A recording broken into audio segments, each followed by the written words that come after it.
અવાજ સંભળાય છે?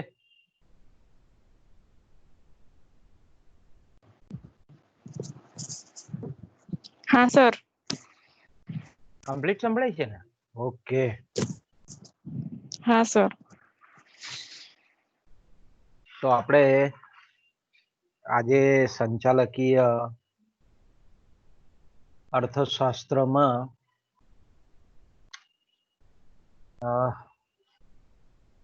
ગયા વખતની જે આપણી ચર્ચા બાકી હતી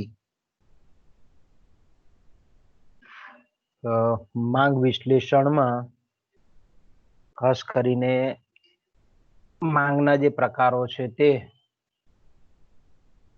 બાબતમાં આપણે લાસ્ટ ટાઈમ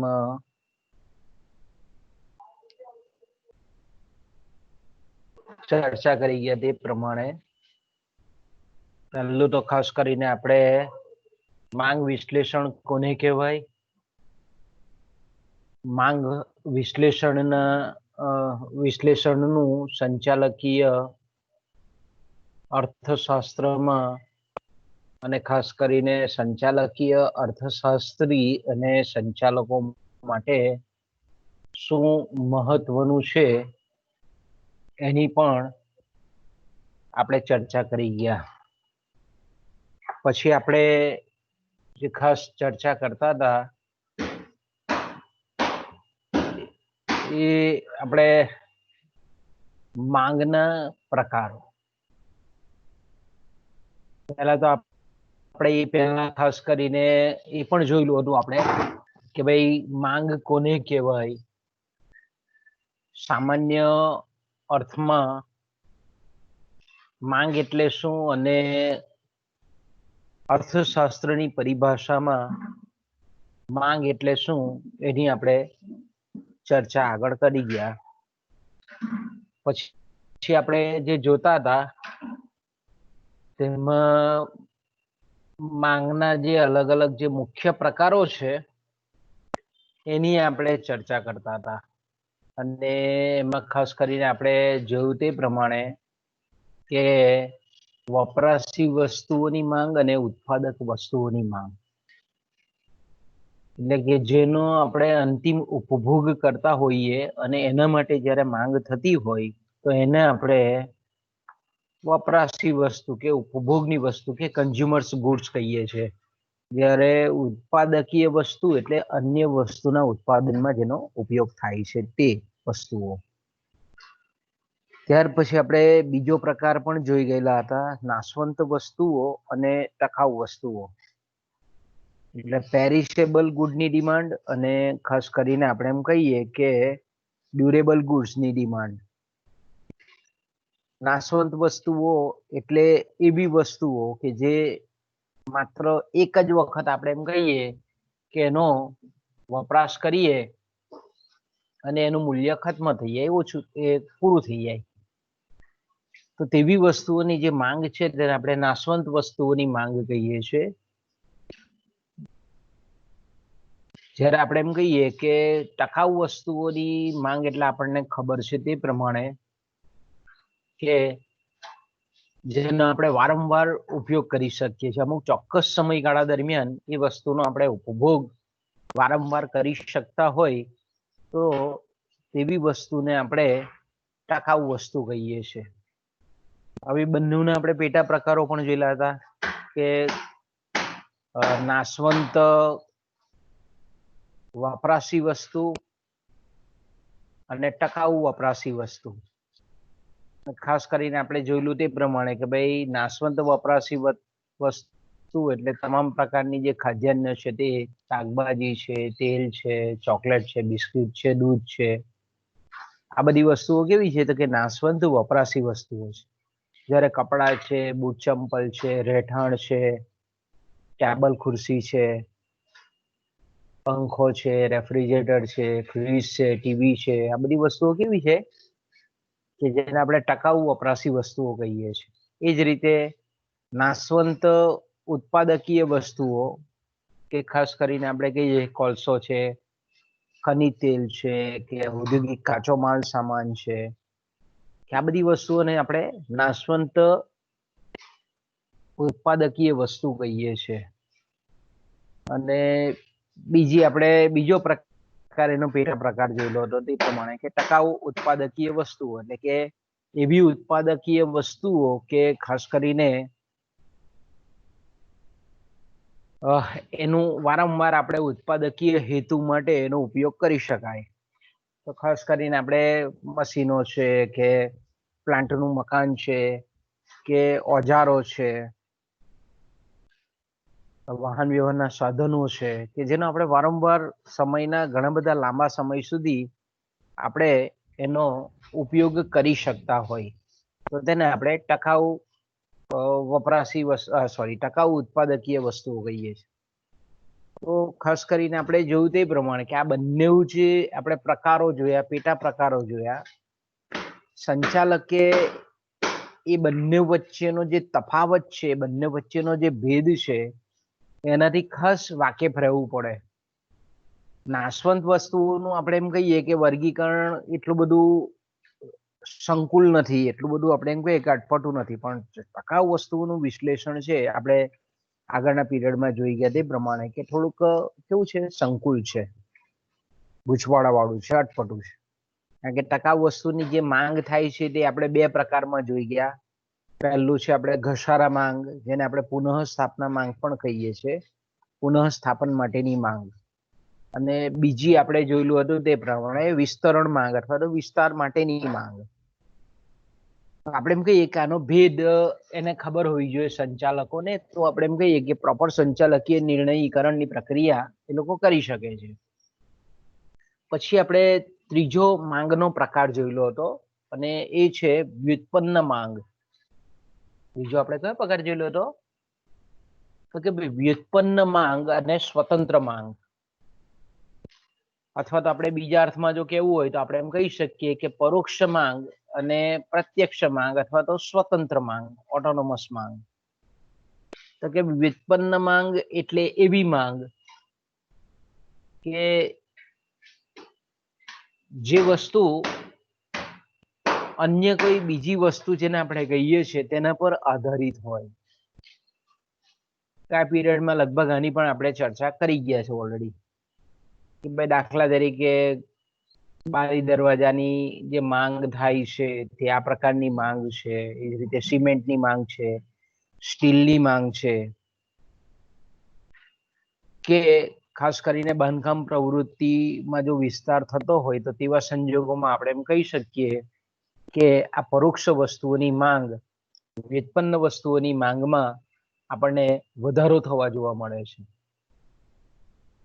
ખાસ કરીને આપણે જાણીએ છીએ તે પ્રમાણે કે તમામ પ્રકારની જે ઉત્પાદકીય વસ્તુઓ છે, કારણ કે ઉત્પાદકીય વસ્તુઓની આપણે વ્યાખ્યા જોઈ ગયા છે કે ભાઈ ઉત્પાદકીય વસ્તુઓ એટલે એવી વસ્તુઓ કે જે અન્ય વસ્તુના ઉત્પાદનમાં ઉપયોગ લેવાતી હોય.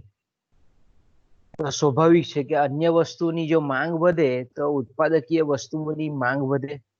એટલે આપણે એમ કહી શકીએ કે જમીનની માંગ છે, શ્રમની માંગ છે, મૂડીની માંગ છે, અન્ય ભૌતિક સાધનોની માંગ છે, વાહન વ્યવહારના સાધનોની માંગ છે, ઇવન આપણે એમ કહીએ કે નાણાંની પણ માંગ જે છે ત્યાં બધી કેવી માંગ છે કે વ્યુત્પન્ન માંગ છે, પરોક્ષ માંગ છે, ડિરાઇવ્ડ ડિમાન્ડ છે ઇંગ્લિશમાં જો આપણે એમ કેવું હોય તો એને આપણે એમ કહી શકીએ.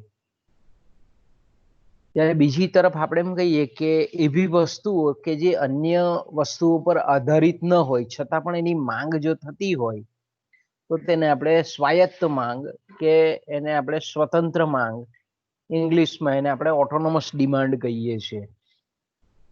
તો ખાસ કરીને એવી આપણને આ દુનિયામાં જો આપણે એમ કહીએ કે જેને એબ્સોલ્યુટલી, જેને નિરપેક્ષ રીતે સ્વતંત્ર વસ્તુઓ કહીએ એવી ભાગ્યે જ આપણને જોવા મળે. કારણ કે આપણે જાણીએ છીએ કે કોઈને કોઈક માનવ જરૂરિયાત હોય તો જ આપણે ખાસ કરીને માંગ કરતા હોઈએ છીએ. છતાં પણ આપણે ખાલી સમજવા પૂરતું એવું કહી શકીએ કે જે માનવ જરૂરિયાતને સંતોષતી જે વસ્તુઓ અને સેવાઓ છે ડાયરેક્ટલી તેને કંઈક અંશે સોલી આપણે સૈદ્ધાંતિક રીતે 100% એવું નહીં કહી શકીએ અને સ્વતંત્ર માંગ છે કે દાખલા તરીકે ચાની માંગ છે કે કાપડની માંગ છે કે ખાસ કરીને આપણે એમ કહીએ કે અનાજની માંગ છે, સાબુની માંગ છે, બૂટ ચંપલની માંગ છે, આ બધી કેવી માંગ છે જેને આપણે કંઈક અંશે સ્વાયત્ત માંગ કહી શકીએ, પણ ખાસ તો એનો સંબંધ આપણે જાણીએ તે પ્રમાણે કે માનવની જરૂરિયાતોને લીધે જ એ વસ્તુની માંગ પણ ઊભી થાય છે. છતાં પણ આપણે એમ કહીએ કે આવી વસ્તુઓને આપણે કંઈક અંશે સ્વતંત્ર માંગ કહી શકીએ, કારણ કે એ અન્ય વસ્તુ પર અન્ય વસ્તુ ઉપર આધાર નથી, કારણ કે એ માનવ જરૂરિયાત પર આધારિત છે, એટલે એને આપણે એ કેટેગરીમાં મૂકી શકીએ. ઓકે, હવે આપણે એમ કહી શકીએ કે ઘણી વખત કોઈ પણ વસ્તુ, ખાસ કરીને સંચાલકો એનું વિશ્લેષણ એટલા માટે અગત્યનું છે કે ઘણી વસ્તુ એવી હોય છે કે અમુક ચોક્કસ અન્ય વસ્તુઓ સાથે અમુક પ્રમાણાત્મક સંબંધ ધરાવતી હોય. દાખલા તરીકે આપણે એમ કહીએ કે કાર છે તો કારમાં એક બેટરી હોય, મોટર કાર જેની વાત કરીએ આપણે, તો મોટર કારમાં એક બેટરીનો ઉપયોગ થાય. એટલે સંચાલક જો આપણે એમ કહીએ કે મોટર કારની જો બેટરી બનાવતો હોય, દાખલા તરીકે આપણે જાણીએ છીએ કે એક્સાઇડ કંપની છે કે બીજી આપણે કોઈ અન્ય કંપનીઓ છે, તો એમાં આપણે જોઈ શકીએ કે એ લોકોએ બેટરીની માંગના જે નિર્ણાયકો છે તેનો અલગથી અભ્યાસ કરવાની આવશ્યકતા નથી. મોટર કારની જેટલી માંગ હોય તે પ્રમાણે બેટરીની માંગ થાય છે. એટલે આપણે એમ કહીએ કે આ જાણવું ખૂબ અગત્યનું છે સંચાલક, કે પોતે જે વસ્તુ બનાવે છે એ અન્ય જે વસ્તુઓ છે એની સાથે કઈ રીતનો સંબંધ ધરાવે છે. એટલે એનું આપણે એમ કહીએ કે અન્ય વસ્તુઓની સાથે કેટલો પ્રમાણાત્મક સંબંધ છે. એટલે આપણે એમ કહી શકીએ ખાસ કરીને કે વ્યુત્પન્ન માંગ અને જે સ્વતંત્ર માંગ છે એ બે વચ્ચેનો જે ડિફરન્સ છે, બે વચ્ચેનો જે ભેદ છે, બે વચ્ચેનું જે વર્ગીકરણ છે, તેમાં બેઝિકલી કોઈ ભેદ નથી, મૂળ ભેદ નથી, પણ પ્રમાણ ભેદ છે એમ આપણે કહી શકીએ. ઓકે, પછી આપણે આગળ જે ચર્ચા કરતા હતા તે એ છે પેઢીની માંગ અને ઉદ્યોગની માંગ. અત્યાર સુધીનું આપણે જે ચર્ચા કરી તે ઓલરેડી ગયા પીરિયડોમાં આપણે ભણી ગયા છે, બહુ ઝડપથી આપણે એનું રિવિઝન કર્યું. આપણે જે અટકેલા હતા તે છે પેઢીની માંગ અને ઉદ્યોગની માંગ.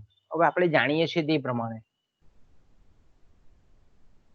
કે પેઢીની માંગ, પેઢી એટલે આપણને ખબર છે કે ભાઈ એક આર્થિક એકમ કે જેનો ઉદ્દેશ એ નફો પ્રાપ્તિનો છે. અને ઉદ્યોગની વ્યાખ્યા પણ આપણને ખબર છે કે સમાન ગુણી અથવા તો એકબીજાની નજીકની અવેજીમાં વસ્તુઓ ઉત્પન્ન કરતી પેઢીઓનો જે સમૂહ છે તેને આપણે ઉદ્યોગ કહીએ છીએ. ઇંગ્લિશમાં એને આપણે ઇન્ડસ્ટ્રી કહીએ છીએ. પેઢીને આપણે ઇંગ્લિશમાં ફર્મ કહીએ છીએ, જ્યારે આપણે એમ કહીએ કે ઉદ્યોગને આપણે ઇંગ્લિશમાં ઇન્ડસ્ટ્રી કહીએ છીએ. હવે આપણે જાણીએ છીએ તે પ્રમાણે કે પેઢી એટલે એક આર્થિક એકમ, બરાબર, કે જે ઉત્પાદનની પ્રક્રિયા કરે છે. તો આપણે એમ કહીએ કે વ્યક્તિગત જે આર્થિક એકમ છે એ આર્થિક એકમ જે વસ્તુનું ઉત્પાદન કરે છે એની બજારમાં માંગ કેટલી છે તેને આપણે પેઢીની માંગ કહીએ. આપણે જાણીએ છીએ તે પ્રમાણે કે દરેક પેઢી છે તે કોઈક ઉદ્યોગનું એક ઘટક છે. ઓકે, કોઈ પણ પેઢી હોય, કોઈ પણ એક્સ વાય ઝેડ, નાનામાં નાની પેઢીથી માંડીને મોટામાં મોટી પેઢી સુધી એ કોઈ ચોક્કસ ઉદ્યોગનો એક ઘટક છે, આર્થિક ઘટક છે. તો અહીંયા સંચાલકે એ જાણવાનું છે કે ભાઈ પેઢીની માંગ કોને કહેવાય અને ઉદ્યોગની માંગ કોને કહેવાય, કારણ કે નિર્ણયો એને લેવાના છે સંચાલકે. તો કે પેઢીની માંગ, અહીંયા આપણે ડિમાન્ડ ફોર ફર્મ કહીએ છીએ. તો પેઢીની માંગ એટલે ઉદ્યોગ પૈકીની કોઈ પણ ઉદ્યોગમાંની એક પેઢીની માંગ, તેને આપણે પેઢીની માંગ કહીએ છીએ. કોઈ પણ લઈ શકીએ આપણે, જો કોઈ પણ ઉદ્યોગ લઈ શકીએ, કાપડ ઉદ્યોગ હોઈ શકે, ઓટોમોબાઈલ ઉદ્યોગ હોઈ શકે, સ્ટીલ ઉદ્યોગ હોઈ શકે, સાબુ ઉદ્યોગ હોઈ શકે, એક્સ વાય ઝેડ કોઈ પણ જેને આપણે શબ્દ ઉદ્યોગ વાપરીએ છીએ. ધારો કે કાપડ ઉદ્યોગ, તો આપણે કાપડ ઉદ્યોગ ની જો આપણે એમ કહીએ કે કાપડ ઉદ્યોગમાં કાર્યરત એવી કોઈક એક પેઢીની માંગ, તો આપણે એમ કહી શકીએ કે રેમંડ કાપડ, રેમંડ છે કંપની, એ રેમંડ છે તે આપણે એમ કહીએ કે ભારતીય ઉદ્યોગમાં 100 વર્ષથી આપણે એમ કહીએ ને, એની તમે એડવર્ટાઇઝ જોજો, સિન્સ 1925 કે 1925 થી એ કાર્યરત છે. તો આપણે એમ કહીએ કે રેમંડ કંપની છે તો આજથી 100 વર્ષ પહેલાની કંપની છે એમ આપણે કહી શકીએ. ઓકે, તો આપણે એમ કહીએ કે રેમંડ કંપની જે કાપડ બનાવે છે એની બજારમાં કેટલી માંગ છે, કેટલા મીટરની માંગ છે, તો એને આપણે પેઢીની માંગ કહીએ. પેઢીની માંગનો મતલબ શું થાય કે કોઈ પણ ઉદ્યોગમાં એક પેઢી જે વસ્તુ બનાવે છે એનું વેચાણ કેટલું છે, એના ખરીદનારા લોકો કેટલા છે, એની માંગ કેટલી છે, તેને આપણે પેઢીની માંગ કહીએ છીએ.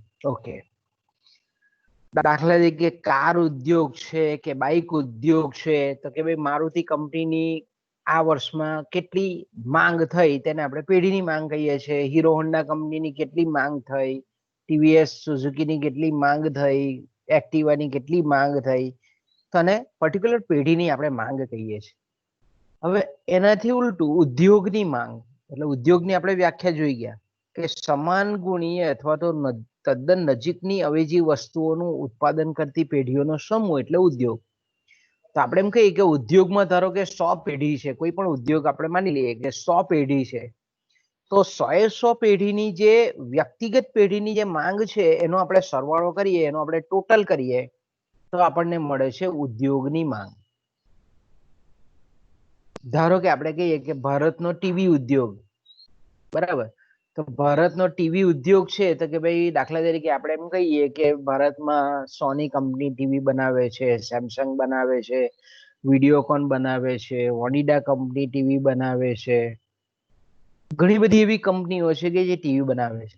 તો આપણે એમ કહીએ કે વિડીયોકોન કંપનીની ધારો કે 200, આપણે એમ કહીએ કે 200 ટીવીની માંગ છે. ફિલિપ્સ કંપની છે તો કે ભાઈ એની 2000 ટીવીની માંગ છે. ઓનિડા છે તો કે ભાઈ એની 5000 ટીવીની માંગ છે. સેમસંગ છે તો કે ભાઈ એની 10,000 ટીવીની માંગ છે. એમ કરીને બધી જેટલી પેઢી ટીવી ઉદ્યોગમાં છે બધાનો આપણે સરવાળો કરીએ તો આપણને મળે છે કુલ ટીવી ઉદ્યોગની માંગ. ઓકે, હવે આપણે એમ કહીએ કે પેઢીની માંગ અને ઉદ્યોગની માંગ એ ખાસ કરીને આપણે એમ કહી શકીએ કે વચ્ચેનો જે સંબંધ છે બે વચ્ચેનો, કારણ કે આપણે જનરલી જાણીએ છીએ તે પ્રમાણે કે પેઢીની માંગનો આધાર કોના પર હોય તો કે ભાઈ ઉદ્યોગની માંગના વલણો પર આધારિત હોય. પહેલા તો આપણે ઉદ્યોગ જો તેજીમય હોય તો આપણે એમ કહી શકીએ કે વ્યક્તિગત પેઢીની માંગ પણ વધારે રહેશે. ઉદ્યોગ જો મંદીમય હોય તો આપણે એમ કહી શકીએ કે ભાઈ એમાં કાર્યરત પેઢીની માંગમાં ઘટાડો થશે. હવે આપણે એમ કહીએ કે સામાન્ય રીતે આપણે પર્ટિક્યુલર જ્યારે કોઈ ઉદ્યોગની વાત કરતા હોઈએ, ધારો કે આપણે કાર બનાવતી કાર ઉદ્યોગની વાત કરતા હોઈએ તો આપણે એમ કહી શકીએ કે જે બાઇકોની માંગ છે, સ્કૂટરોની માંગ છે, તે પછી કાર ઉદ્યોગમાં એનો સમાવેશ નથી થતો, એ અલગ આખા પડી જાય છે. એટલે એ એક તો તફાવત હોવો જોઈએ. તો આપણે એમ કહીએ કે પેઢી અને ઉદ્યોગ વચ્ચેની જે માંગ છે એને જો આપણે બરાબર સમજવું હોય તો ખાસ કરીને બે માપદંડ છે એના. પહેલો જે માપદંડ છે તેને આપણે ખાસ કરીને કહીએ છીએ વસ્તુ એ ઉદ્યોગમાં જે બને છે એ કઈ રીતની છે, તદ્દન સમાન ગુણી છે કે અસમાન ગુણી છે, એકરૂપ છે, સમરૂપ છે અથવા વિભિન્ન છે. એક તો પહેલા વસ્તુ પહેલું જ કયું છે, જો આપણે પેઢીની અને ઉદ્યોગની માંગ વચ્ચેના જો સંબંધને જો બરાબર આપણે તારવવા માંગતા હોઈએ તો આપણે પહેલા એ વસ્તુ એ માપદંડનો ઉપયોગ કરવો પડે કે ભાઈ વસ્તુ વિકલન કેટલું છે, વસ્તુ વૈવિધ્યતા કેટલી છે અલગ અલગ પેઢીઓ વચ્ચેની. એક ઉદ્યોગ સેમ છે પણ એની અલગ અલગ પેઢી વચ્ચે આપણે એમ કહીએ કે વસ્તુ વિભિન્નતા કેવી છે, વસ્તુ વિકલન કેવું છે, એ એક માપદંડ છે.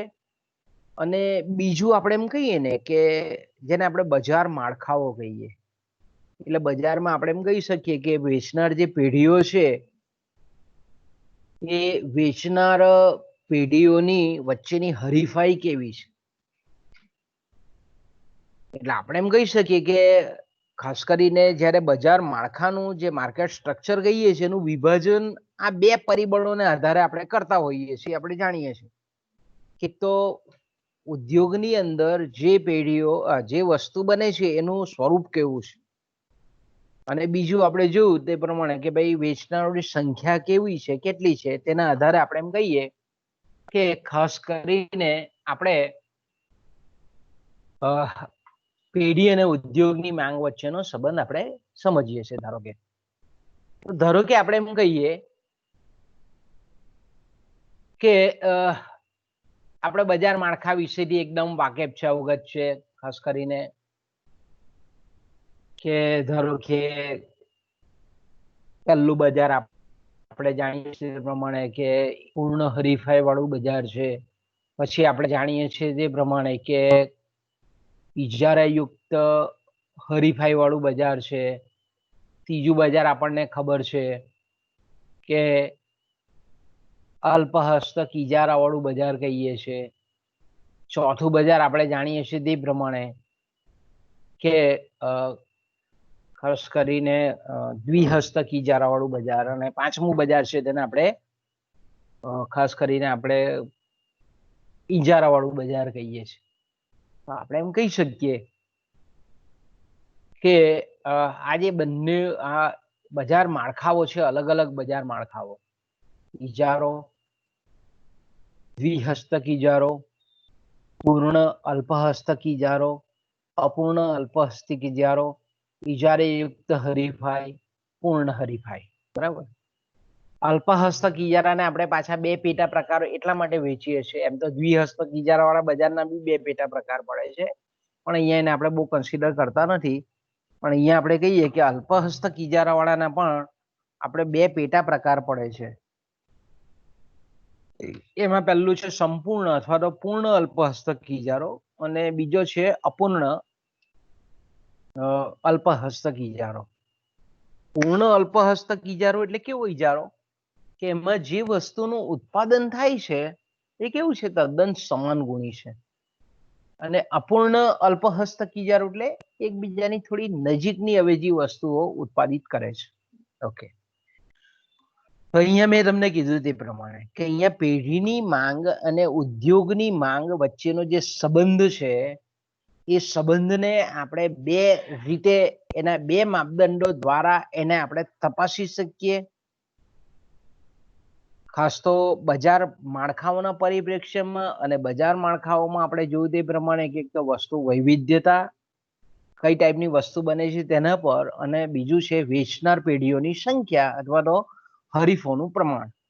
ઓકે, હવે આપણે પહેલું બજાર સ્ટ્રક્ચર આપણને ખબર છે કે ઇજારો છે. બરાબર. ઇજારાની વ્યાખ્યા આપણને બધાને ખબર છે કે જ્યારે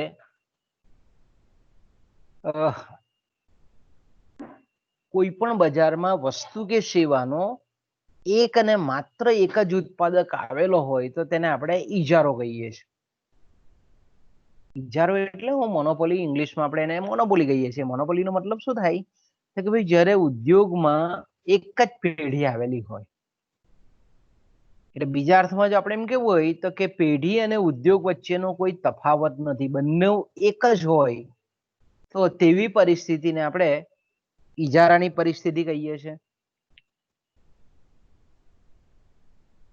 બરાબર. ઇજારો એટલે કેવો તો કે વસ્તુની સમાન ગુણી વસ્તુનું ઉત્પાદન કરતો એક જ ઉત્પાદક આવેલો હોય આખા ઉદ્યોગમાં, એટલે પેઢી એ જ ઉદ્યોગ છે ને ઉદ્યોગ એ જ પેઢી છે. એક પેઢી ઉદ્યોગ, એને આપણે ઇજારો કહીએ છીએ. હવે આપણે એમ કહીએ કે એક જ પેઢી છે એટલે જે વસ્તુ ઉત્પાદન કરે છે એની નજીકની, તદ્દન નજીકની બીજી અવેજી વસ્તુઓ બજારમાં હોતી નથી. કે ભાઈ ભારત સરકારનું રેલવે ખાતું છે, રેલવે તંત્ર છે, તે આપણે એમ કહીએ કે ઇજારાનું ઉદાહરણ છે. બરાબર. એ જ રીતે આપણે એમ કહી શકીએ કે આપણા ગુજરાતમાં વિદ્યુત બોર્ડ છે, જીઈબી છે, તે પણ કેવું છે, ગુજરાતમાં એનો ઇજારો છે. એ જ રીતે એસટી પણ આપણે એમ કહીએ કે ગુજરાત સ્ટેટ ટ્રાન્સપોર્ટ જે છે એ પણ આપણું ઇજારોનું એક ઉદાહરણ છે. તો અહીંયા જોઈએ તો આપણે એમ કહીએ કે તેના જેવી તદ્દન એ આ જે ઇજારદારો છે તે જે વસ્તુનું ઉત્પાદન કરે છે, જે સેવાનું સર્જન કરે છે, એની નજીકની અવેજી વસ્તુઓ બજારમાં ઉપલબ્ધ નથી. એટલે આપણે એમ કહીએ કે અહીંયા ઉપલબ્ધ નથી, એટલે આપણે એમ કહીએ કે પેઢી એ જ ઉદ્યોગ બને છે ને ઉદ્યોગ એ જ આપણે એમ કહીએ કે પેઢી બને છે. એટલે આપણે એમ કહીએ છીએ કે પેઢીની માંગ રેખા અને ઉદ્યોગની માંગ રેખા એ બંને કેવી છે? એક જ છે. એ બંનેની માંગ રેખા કેવી છે? એક જ સમાન છે, એક જ છે ઇજારાવાળા બજારમાં. આ એક જ બજાર એવું છે કે જેમાં બંને આપણે એમ કહીએ કે પેઢીની માંગ અને ઉદ્યોગની માંગ વચ્ચે કોઈ તફાવત નથી, એક જ છે. એટલે આપણે એમ કહી શકીએ કે ઇજારાવાળા બજારમાં આપણે જાણીએ છીએ તે પ્રમાણે કે કિંમત અને માંગ વચ્ચે આપણને આધારભૂત ચોક્કસ સ્પષ્ટ સંબંધ જોવા મળે છે.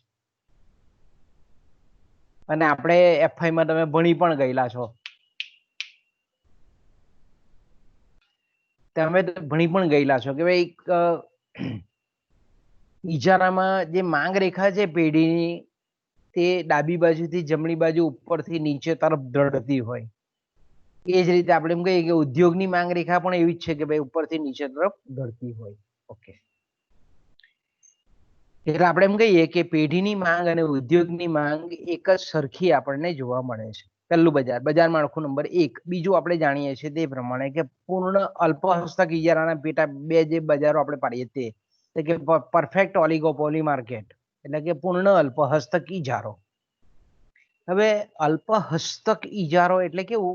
અલ્પ, અલ્પ એટલે થોડીક જ પેઢીના હાથમાં આખું બજાર હોય. આખો જે ઉદ્યોગ છે એ આપણે એમ કહીએ કે બહુ જૂજ કંપની હોય, જેના આંગળીના વેઢે આપણે ગણી શકીએ એવા હોય, એવી પેઢી હોય. તો કે ભાઈ જ્યારે બજારમાં આપણે એમ કહીએ કે 5 થી 10 જ પેઢીઓ હોય, ઉત્પાદકો કેટલા હોય? વધુમાં વધુ 10 હોય, 5 થી 10. અને બીજું આપણે એમ કહીએ કે એ જે વસ્તુનું ઉત્પાદન કરે છે તે તદ્દન રંગરૂપ, દેખાવ, આકાર બધી રીતે એક સમાન હોય, એટલે સમાન ગુણી વસ્તુ છે. તો આપણે એમ કહીએ કે સમાન ગુણી વસ્તુનું ઉત્પાદન કરતી જ્યારે પેઢીઓની સંખ્યા ઓછી હોય, સમાન ગુણી છે અહીંયા આપણે એમ કહીએ તો એકબીજાની તદ્દન નજીકની અવેજીમાં વપરાય એવી વસ્તુઓનું ઉત્પાદન કરે, એટલે એને આપણે પૂર્ણ અલ્પ હસ્તક ઇજારો કહીએ છીએ. દાખલા તરીકે સ્ટીલ છે, બરાબર, લોખંડના સળિયા છે આપણે કહીએ તો, ઇવન આપણે કહીએ સ્ટીલના મોટા મોટા પાટાઓ છે, સ્ટીલની આપણે કહીએ કે ખાસ કરીને પ્લેટો છે, તે આપણને કોઈ બી કંપની ઉત્પાદન કરતી હોય, કે ભાઈ ટાટા કંપની ઉત્પાદન કરતી હોય, કે જિંદાલ કરતી હોય, કે સ્ટીલ આપણે એસઆર સ્ટીલ કરતી હોય, કે આર્સેલર મિત્તલ ઉત્પન્ન કરતો, એ સ્ટીલ આપણને દેખાવમાં સરખું જ લાગે. એ રીતે સિમેન્ટ પણ છે કે ભાઈ સિમેન્ટ આપણે કોઈ બી કંપનીની હોય, એટલે આપણે એમ કહીએ કે એ લોકોની બ્રાન્ડ કેવી હોય? નામ અલગ અલગ હોય પણ જે વસ્તુ બનાવે તે લગભગ સિમિલર હોય.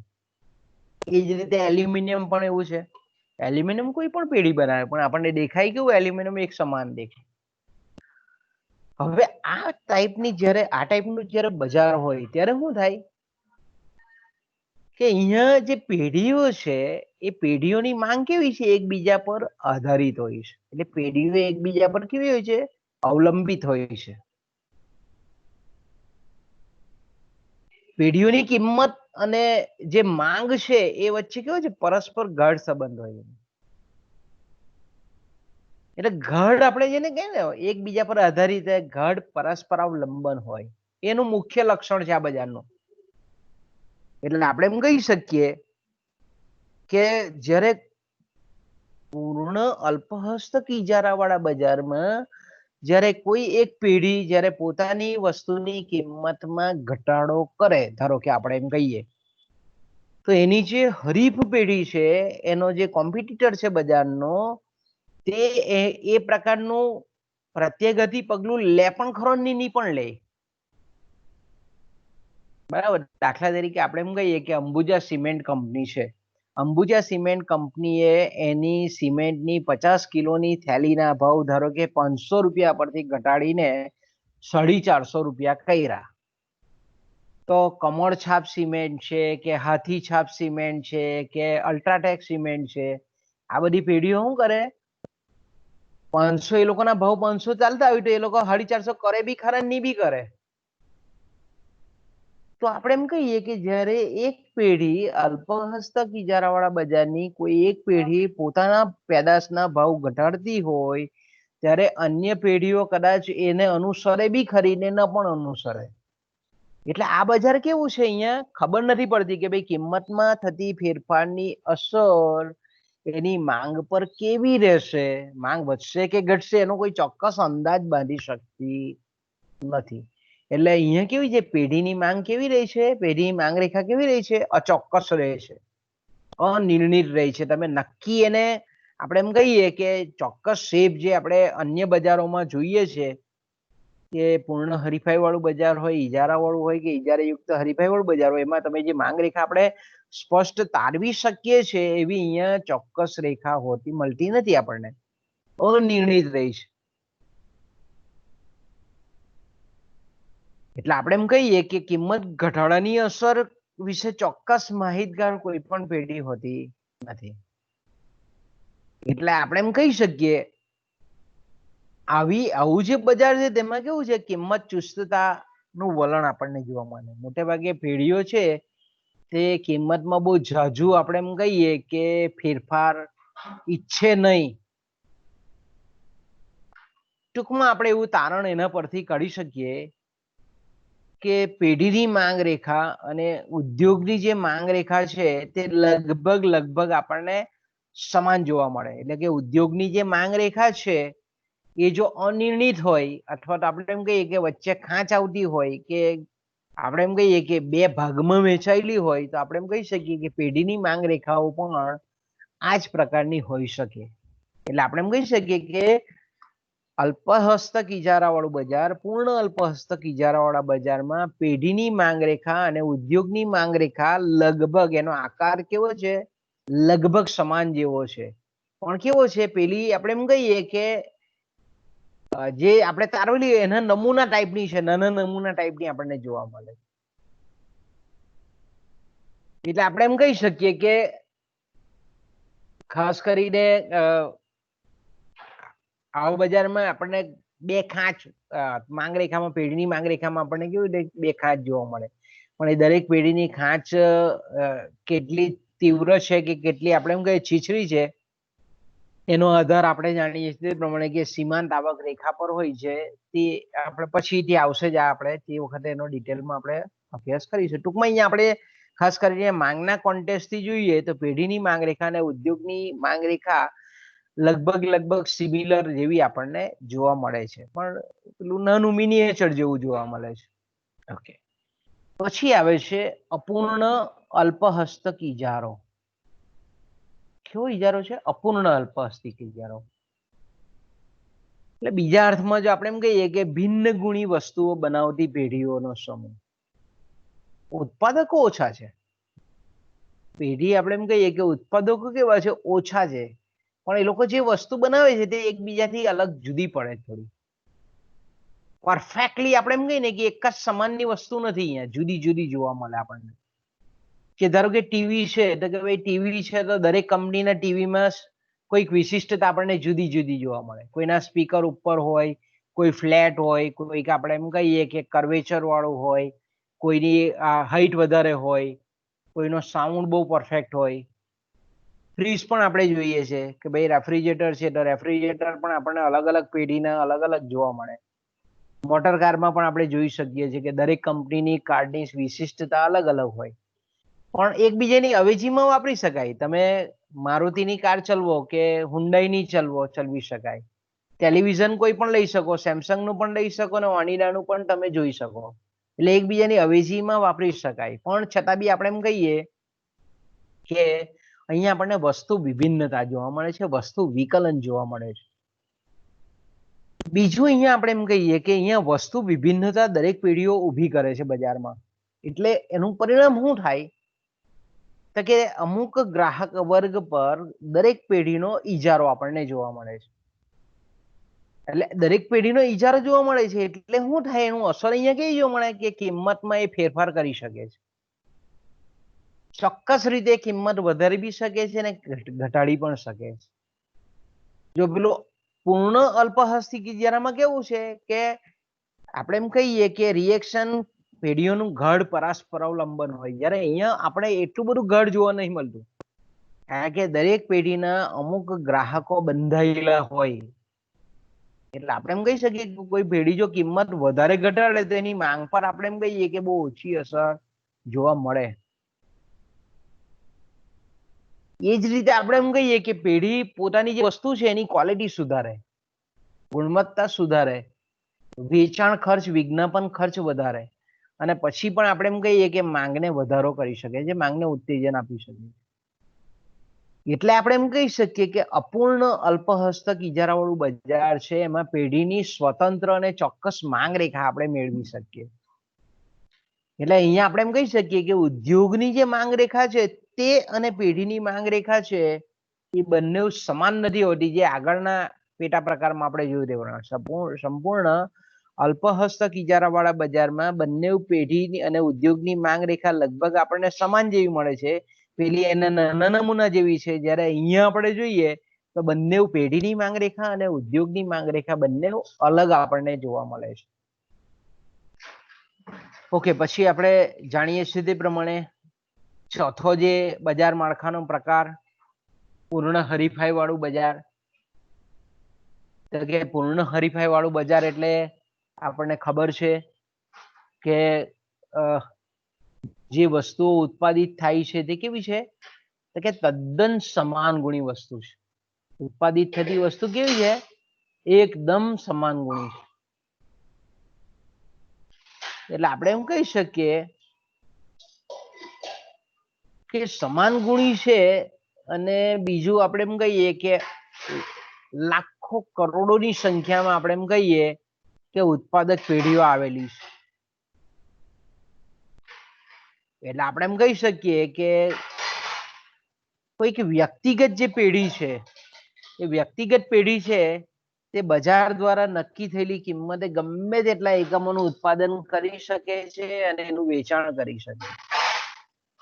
એટલે આપણે એમ કહી શકીએ કે પૂર્ણ હરીફાઈ વાળા બજારમાં આપણે એફઆઈમાં જોઈ ગયા તે પ્રમાણે કે પેઢીની માંગ રેખા ક્ષિતિજ ધરીને બરાબર સમાંતર હોય, જ્યારે ઉદ્યોગની માંગ રેખા એવી હોય છે, આપણે જે સામાન્ય જે માંગના નિયમમાં જે માંગ રેખા તારવીએ છીએ એવી આપણને અહીંયા જોવા મળે છે. એટલે કે ઉપરથી નીચે તરફ ડાબી બાજુથી ઉપરથી નીચે તરફ, ડાબી બાજુથી જમણી બાજુ તરફ ઢળતી આપણને રેખા જોવા મળે છે.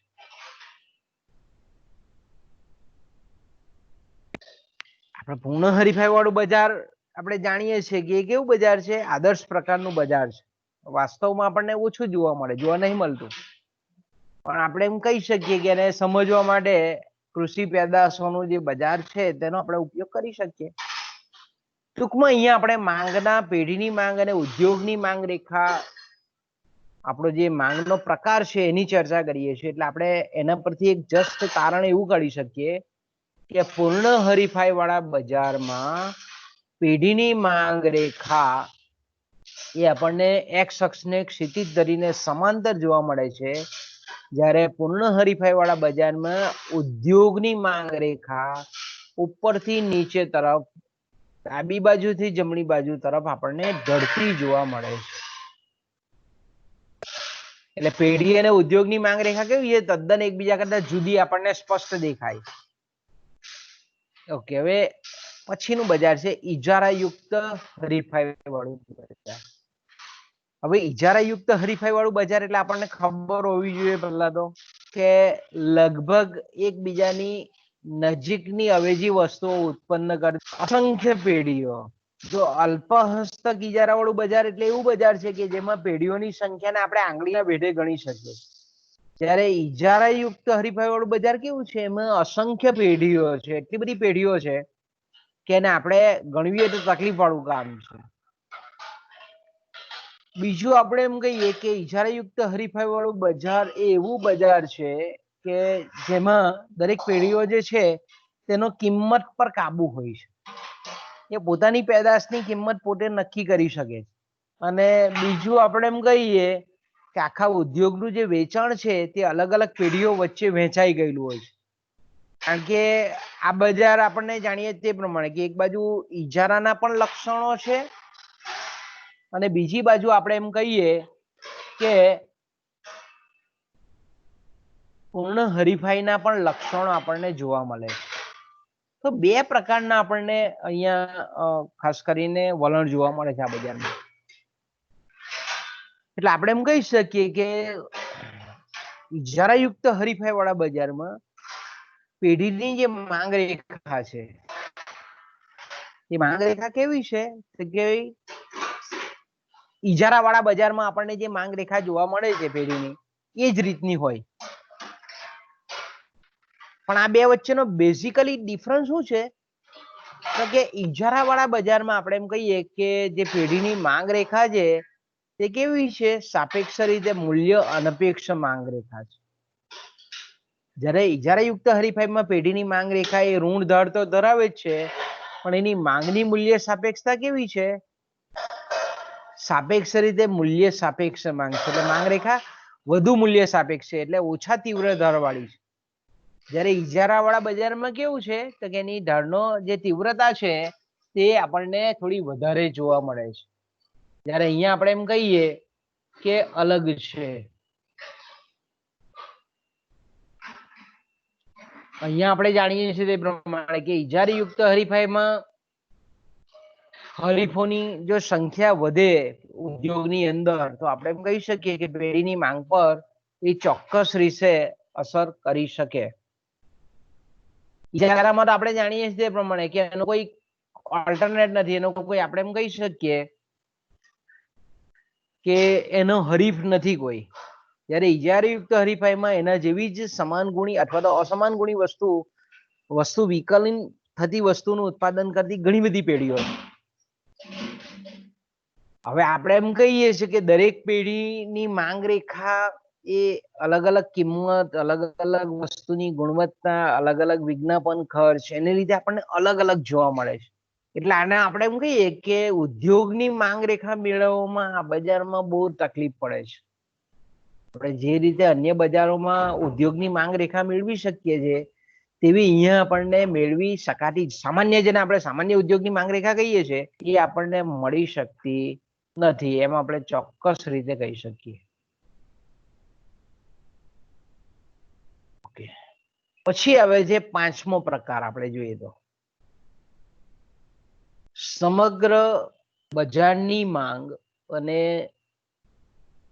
બજારના કોઈ એક ભાગ માટેની માંગ. ઓકે, આપણે ખાસ કરીને જે પાંચમો પ્રકાર જોઈએ આપણે એ છે સમગ્ર બજારની માંગ અને બજારના કોઈક ભાગ માટેની માંગ. હવે આપણે એમ કહીએ કે સંચાલક માટે આ બે વચ્ચેનો જે ભેદ છે, તફાવત છે, એ પણ ખૂબ જાણવો જરૂરી છે. સંચાલકની દ્રષ્ટિએ જ્યારે નિર્ણયકરણની પ્રક્રિયા કરવાની હોય ત્યારે સમગ્ર બજારની માંગ અને ખાસ કરીને આપણે એમ કહીએ કે બજારના કોઈક એક ભાગની માંગ, એ બે વચ્ચેનો જે તફાવત છે એ તફાવત જાણવો ખૂબ જરૂરી છે. કેમ? તો ઘણી વખત આપણે જાણીએ છીએ કે ઘણી પેઢી એવી આપણને જોવા મળે કે એને આખા બજારમાં ઇન્ટરેસ્ટ નહીં હોય, કોઈ બજારના કોઈ ભાગ પૂરતો જ ઇન્ટરેસ્ટ. આપણે ઘણી બધી એવી પેઢીઓ વાસ્તવિક જગતમાં જોઈએ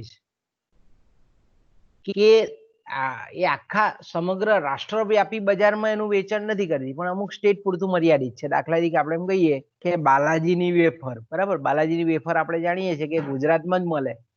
પછી બહુ આપણે એમ કહીએ કે ગુજરાત છોડીને મહારાષ્ટ્રમાં મુંબઈ જઈએ તો કદાચ આપણને મળે. હવે એને આખા બજાર, આખા ભારત દેશની આપણે એમ કહીએ કે માંગ સાથે લેવા દેવા નથી, એ માત્ર આપણે એમ કહીએ કે ગુજરાતમાં એનો ટાર્ગેટ છે. ઘણી પેઢીઓ એવી હોય કે આખા બજાર, સમગ્ર બજારની માંગ સાથે એને નિસ્બત હોય. કે ધારો કે ટાટા છે, ટાટા કંપની ટ્રક બનાવે છે, તો ટાટા ટ્રક વેચવા માટે આખા બજારના, આખા સમગ્ર ભારતના બજારનો એને જરૂર પડે. ઇવન સમગ્ર બજારની, દુનિયાના તમામ પ્રકારના આપણે એમ કહીએ માર્કેટ્સની એને આવશ્યકતા ઉભી થાય. જ્યારે અમુક પેઢી છે તે અમુક જ આપણે એમ કહીએ કે બજારના કોઈક એક ભાગમાં એ માંગનું વલણ કેવું રહેશે એનો એ રસ ધરાવતી હોય.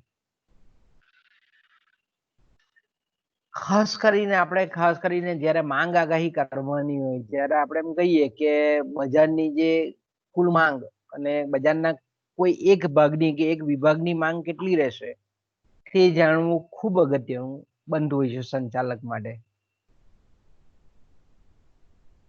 આપણે જાણીએ છીએ કે અલગ અલગ વિસ્તારોમાં કોઈ પણ પેઢી હોય એની જે વસ્તુનું વેચાણ થાય છે એ અલગ અલગ વિસ્તારમાં, અલગ અલગ વિભાગમાં, અલગ અલગ ઉપયોગમાં, ઇવન આપણે ઉપયોગની પણ વાત કરીએ તો અલગ અલગ ઉપયોગમાં એની માંગ એ અલગ અલગ હોઈ શકે. એ જ રીતે આપણે એમ કહીએ કે અલગ અલગ જેના વિતરણ માર્ગો છે ત્યાં પણ અલગ અલગ હોઈ શકે. અલગ અલગ બજારની અંદર, અલગ અલગ વિસ્તારની અંદર અલગ અલગ કિંમતે અલગ અલગ વેચાણની તરહ પણ જુદી જુદી હોઈ શકે. એટલે આપણે એમ કહી શકીએ કે સંચાલક દ્વારા અપનાવવામાં આવતી જે કિંમત નીતિ છે, જે કંઈ પણ કરવામાં આવતો વેચાણ ખર્ચ છે, જાહેરાત ખર્ચ છે, એનો આપણે એમ કહીએ કે અભ્યાસ જ્યારે કરવાનો હોય અલગ અલગ બજારોના સંદર્ભમાં, ત્યારે આપણે એમ કહીએ કે આ જે બે માંગના પ્રકાર છે તેના માટે ખૂબ ઉપયોગી નીવડે છે. કારણ કે આપણે જાણીએ છીએ તે પ્રમાણે કે ખાસ કરીને અલગ અલગ જે ભૌગોલિક વિસ્તારમાં વસ્તુની માંગ અલગ અલગ હોય. અલગ અલગ આપણે એમ કહીએ કે અલગ અલગ વસ્તુઓ જે છે તે વૈકલ્પિક ઉપયોગિતા ધરાવતી હોય, એટલે અલગ અલગ ઉપયોગમાં એની માંગ આપણને અલગ અલગ જોવા મળે. દરેક અલગ અલગ બજારોમાં માંગની મૂલ્ય સાપેક્ષતા અલગ અલગ જોવા મળે. એ જ રીતે આપણે એમ કહીએ કે બજારના કોઈક અલગ ભાગમાં આપણે એમ કહીએ કે હરીફાઈની તીવ્રતા પણ આપણને અલગ અલગ જોવા મળે. એ જ રીતે આપણે એમ કહીએ કે અલગ અલગ વિભાગોમાં ઋતુગત કે મોસમી જે ફેરફારો થતા હોય એને લીધે માંગનું પ્રમાણ પણ આપણે કહીએ કે અલગ અલગ આપણને થતું જોવા મળે છે. નફાનું પ્રમાણ પણ કિંમત નીતિ કે કિંમતની અસર એ અલગ અલગ બજારમાં આપણે એમ કહીએ કે અલગ અલગ પ્રમાણમાં પડતી હોય છે. તો આપણે એમ કહીએ કે આવા બધા જે પ્રશ્નો છે એના આપણે એમ કહીએ કે સમજવા માટે અને ખાસ કરીને એના સંદર્ભમાં જ્યારે કોઈક વાસ્તવિક કે અસરકારક નિર્ણય લેવાનો હોય ત્યારે આપણે એમ કહીએ કે આખા બજારનો અભ્યાસ કરવા કરતા, કારણ કે આખું બજાર બહુ મોટો વ્યાપ ધરાવતું હોય, વિશાળ વ્યાપ ધરાવે છે, જ્યારે આપણે એમ કહીએ કે બજારનો કોઈક એક ભાગ છે તે કેવું છે સાપેક્ષ રીતે મર્યાદિત વ્યાપ ધરાવે છે. એટલે આપણે એમ કહીએ કે સંચાલકે જો પોતાના નિર્ણયો સાચી રીતે, સારી રીતે લેવા હોય તો માંગનું આપણે એમ કહીએ કે આ પણ જે વિવરણ છે, વર્ગીકરણ છે, એ વર્ગીકરણ ખાસ કરીને એને ધ્યાનમાં રાખવું પડે છે. તો જ આપણે એમ કહીએ કે એના જે કંઈ પણ હેતુઓ છે પેઢીના, એ હેતુઓને પાર પાડી શકે. કારણ કે આ વિશ્લેષણ જાણ્યું હોય તો પોતાની જે પ્રોડક્ટ છે, પોતાની જે પેદાશ છે, વસ્તુ છે, એને બહુ સારી રીતે એ વેચી શકે, વેચાણ કરી શકે. ઘણા બજારો એવા હોય કે જ્યાં હરીફોનું પ્રમાણ બહુ ઓછું હોય, તે સંજોગોમાં આપણે એમ કહીએ કે પેઢીની નફાકારકતા વધારેમાં વધારે વધવાની આવશ્યકતા હોય. ઓકે, માંગ વિશ્લેષણનો છેલ્લો જે પ્રકાર છે તે એ છે ટૂંકા ગાળાની માંગ અને લાંબા ગાળાની માંગ. ખાસ કરીને આપણે કહીએ કે સમયના ટૂંકા ગાળાની માંગ, એટલે ખાસ કરીને આપણે કહીએ કે સમયના ટૂંકા ગાળાની અને લાંબા ગાળાના જે માંગ વિધેયો છે એ પણ ઘણી વખત સંચાલકીય જે પ્રશ્નો ઊભા થતા હોય એના નિરાકરણ માટે ખૂબ અગત્યના હોય. ટૂંકા ગાળાની માંગ, જેને આપણે ચાલુ માંગ કહીએ છીએ, એને વર્તમાન સમયની માંગ કહીએ છીએ, પ્રવર્તમાન માંગને આપણે કહીએ છીએ કે વસ્તુની જો કિંમત અને ગ્રાહકોની જો આવકમાં ફેરફાર થાય તો આપણે એમ કહીએ કે એનું રિફ્લેક્શન આપણને સમયના ટૂંકા ગાળામાં માંગમાં દેખાય છે. બરાબર. અત્યારે આપણે જાણીએ છીએ કે આ પરિસ્થિતિમાં લોકોની આવકો ઘટેલી છે, એટલે આપણે એમ કહી શકીએ કે બજારમાં આપણને માંગ ઓછી જોવા મળે. તો સમયના ટૂંકા ગાળામાં આપણે એમ કહીએ કે માંગનું જે વર્તમાન વલણ છે તે કેવું છે, ઓછું જોવા મળે. પણ જ્યારે આપણે એમ કહીએ કે જ્યારે લોંગ ટાઈમમાં આપણે વિચારતા હોય, લાંબા પીરિયડના સંદર્ભમાં, ત્યારે આપણે એમ કહી શકીએ ટૂંકા ગાળાની માંગ એટલે વર્તમાન સમયની માંગ કે જેનો આધાર અથવા તો જેના પર જે અસર કરનારા બે પરિબળો છે એ વસ્તુની કિંમત છે અને બીજું છે ગ્રાહકોની આવક. તો એમાં જો વધારો થાય અથવા તો આપણે એમ કહીએ કે વસ્તુની કિંમત ઘટે અને ગ્રાહકોની આવક વધે તો સમયના ટૂંકા ગાળામાં માંગ વધે છે. સંચાલકે આ જાણવું જરૂરી છે કે ટૂંકા ગાળામાં આવકની અને વસ્તુની કિંમતની કેવી અસર માંગ પર થાય છે એનું વિવરણ એને ખબર હોવું જોઈએ. જ્યારે લાંબા ગાળાના પરિપ્રેક્ષ્યમાં આપણે સમયગાળાના સંદર્ભમાં વિચારતા હોય તો લાંબા ગાળાની માંગ એટલે હું તો કે ભાઈ એ એવી માંગ છે કે જે કિંમત છે, ગ્રાહકોની આવક છે, ગ્રાહકોની જે ગુણવત્તા, આપણે વસ્તુની જે ગુણવત્તા છે, જાહેરાત ખર્ચ છે, આવા જે પરિબળો છે જે માંગના નિર્ણાયક પરિબળો કહીએ છીએ. આ જે માંગના નિર્ણાયક પરિબળો છે, નક્કી કરતા પરિબળો છે, આ પરિબળોમાં જ્યારે ફેરફાર થતા હોય ત્યારે લાંબા ગાળે એની માંગ પર કેવી અસર થાય છે, એની ચોક્કસ અસર થાય છે સમયના લાંબા ગાળે.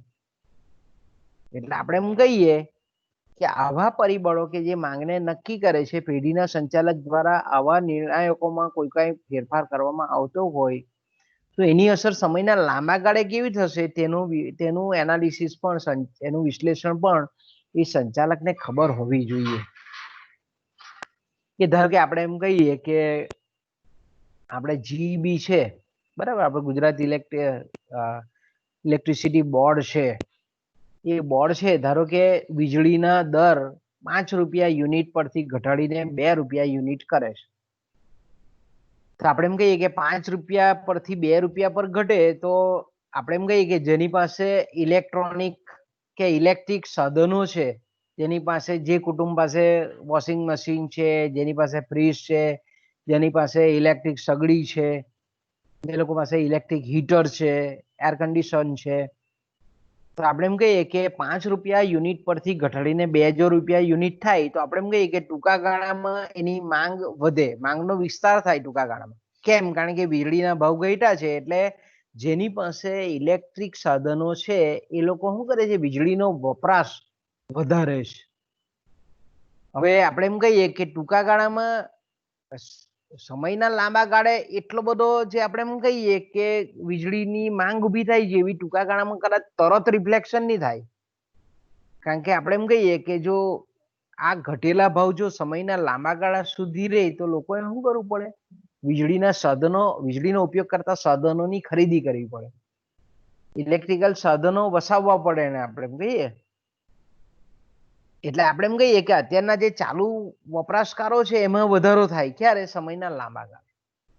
એટલે જો આપણે એમ કહીએ કે વીજળીના યુનિટના ભાવ જો અત્યારે ટૂંકા ગાળામાં જો ઘટેલા હોય તો ટૂંકા ગાળામાં જે અત્યારના જે ચાલુ વપરાશકર્તાઓ છે એ લોકો કે જે ઇલેક્ટ્રિક સાધનો ધરાવે છે એ લોકો વીજળીની માંગ વધારે છે, પણ સમયના લાંબા ગાળે શું થાય કે નવા વપરાશકારો પણ પોતે ઇલેક્ટ્રિકના સાધનો લઈ આવે અને પોતે વીજળીનો વપરાશ ચાલુ કરે. એટલે આ ઘટેલા ભાવની અસર આપણે એમ કહીએ કે સમયના લાંબા ગાળા સુધી આપણને લાંબા ગાળે વધારે વધતી દેખાય એની માંગ, વીજળીની માંગ. એટલે આપણે એમ કહી શકીએ કે ટૂંકા ગાળામાં જે વીજળીની માંગ ભાવ ઘટાડાને લીધે થયેલી છે એ સમયના લાંબા ગાળે એના કરતા સવિશેષ વધારો આપણને સમયના લાંબા ગાળામાં જોવા મળે છે. બીજું આપણે એમ કહીએ કે સંચાલક, ખાસ કરીને જ્યારે આપણે એમ કહીએ કે ટૂંકા ગાળામાં જ્યારે કોઈ પણ પેઢી પોતે જે વસ્તુ બનાવે છે એની જ્યારે કિંમતમાં ઘટાડો કરતી હોય ત્યારે આપણે એમ કહી શકીએ કે એણે એ જોવું પડે કે ભાઈ અન્ય જે પેઢીઓ છે, એની હરી પેઢીઓ છે, એનો પણ એનો શું કરશે, એ જવાબ આપશે કે ભાઈ એ પણ વસ્તુનો ભાવ ઘટાડે કે નહીં. અથવા તો આપણે એમ કહીએ કે ટૂંકા ગાળામાં જે માંગ વધેલી છે તે અન્ય હરીફો અસ્થિર સાધનોમાં વધારો કરીને કદાચ ઉત્પાદન વધારે, પણ લાંબા ગાળાની દ્રષ્ટિએ એવું વિચારવું પડે કે જો કિંમત ઘટે અને એને લીધે જો માંગ વધેલી હોય, સમયના લાંબા ગાળામાં જો આપણે એમ કહીએ કે આ જ કિંમતનું વલણ રાખવું પડે એમ હોય, આપણે એમ કહીએ કે ઉદ્યોગમાં નવી પેઢીઓ પ્રવેશે એટલે હરીફાઈનું પ્રમાણ વધવાની શક્યતા દેખાય. બીજું, અત્યારે જે વસ્તુના ભાવ ઘટેલા છે અથવા તો એ ભવિષ્યમાં જો હજુ પણ ઘટશે તો એવું પણ શક્યતા બને કે એ જે વસ્તુ છે એની અવેજીમાં આવી શકે એવી નવી વસ્તુઓ પણ શોધાય. લાંબા ગાળે આપણે એમ કહીએ કે કિંમત ઘટાડાનો જે લાભ પેઢી પોતાના નફામાં વૃદ્ધિ કરવા માટે કરતી હોય તો કાર્યક્ષમ ઉત્પાદન પદ્ધતિ પણ નવી અપનાવે, જેથી કરીને ઉત્પાદન ખર્ચ વધે, નફાનો ગાળો વધે. હવે આપણે એમ કહીએ કે ટૂંકા ગાળાની માંગના જે પ્રત્યાઘાતો છે અને લાંબા ગાળાની માંગના જે પ્રત્યાઘાતો છે એ વચ્ચે આપણે એમ કહીએ કે આપણને નીચેના કારણોસર ખાસ કરીને તફાવત જોવા મળે. પહેલું તમે જો તમારી સ્ક્રીન પર દેખાય છે તે પ્રમાણે કે વસ્તુની કિંમત અને ગુણવત્તામાં થયેલા ફેરફારની બધા ગ્રાહકોને તરત માહિતી મળતી નથી. સમયના ટૂંકા ગાળામાં આપણે એમ કહીએ કે વસ્તુની કિંમત ઘટેલી હોય કે પેઢીએ પોતાની જો ગુણવત્તામાં પરિવર્તન કરેલું હોય તો તરત લોકોને ખબર નહીં પડતી. ધીરે ધીરે ધીરે એકબીજાના મોઢે આપણે એમ કહીએ કે વાતનો પ્રસાર થાય, તેમ સમયના ટૂંકા ગાળામાં રહેતી સ્થિર માંગ એ સમયના લાંબા ગાળે આપણે એમ કહીએ કે પરિવર્તનશીલ બને, ફેરફારક્ષમ બને. ઓકે, કિંમતમાં ફેરફાર, વસ્તુની ગુણવત્તામાં ફેરફાર, નવી વસ્તુનો પ્રવેશ આપણે એમ કહીએ કે વગેરે અંગેની માહિતી જો મળે તો આપણે એમ કહીએ કે સમયના ટૂંકા ગાળામાં ગ્રાહકો પોતાની ટેવ, ફેશન, પ્રણાલી, પસંદગીને બદલી શકતા નથી. પણ સમયના લાંબા ગાળે આપણે એમ કહીએ કે એનો ઘટેલી કિંમતનો સુધારેલી ગુણવત્તાનો લાભ લેવા માટે સમયના લાંબા ગાળે એ લોકો ટેવ અને પ્રણાલિકાઓ બદલે. ઓકે, તો આપણે એમ કહીએ કે ટૂંકા ગાળાની માંગના વલણો આપણને જુદા જોવા મળે, લાંબા ગાળાની માંગના વલણો જુદા જોવા મળે. અને ત્રીજી બાબત આપણે કહીએ કે કેટલીક વાર કોઈ એક વસ્તુની કિંમતના જે ઘટાડાનો લાભ લેવા માટે આપણે વીજળીનું ઉદાહરણ લીધું તે પ્રમાણે કે વીજળીના દર ઘટ્યા તો એના માટે ઇલેક્ટ્રિકલ સાધનોનો આપણે એમાં મૂડી રોકાણ કરવું પડે કે ભાઈ આપણે વોશિંગ મશીન લાવવું પડે, અસ્ત્રી લાવવી પડે, ઇલેક્ટ્રિક સગડી લાવવી પડે, હીટર લાવવું પડે, એસી લાવવું પડે. તો આપણે એમ કહીએ કે જે ગ્રાહકો છે, વપરાશકર્તા છે, એ એક જ મહિનાનું રોકાણ કરી શકે એવા સક્ષમ હોતા નથી ઘણી વાર.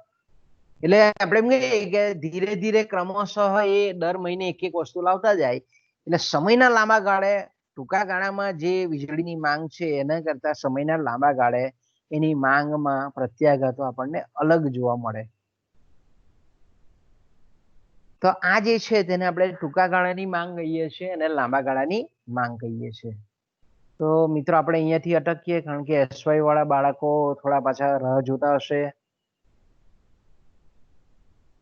બોલો, છે બાળકો કોઈને પ્રશ્ન કઈ? હવે આપણે પાછા કાલે મળીશું.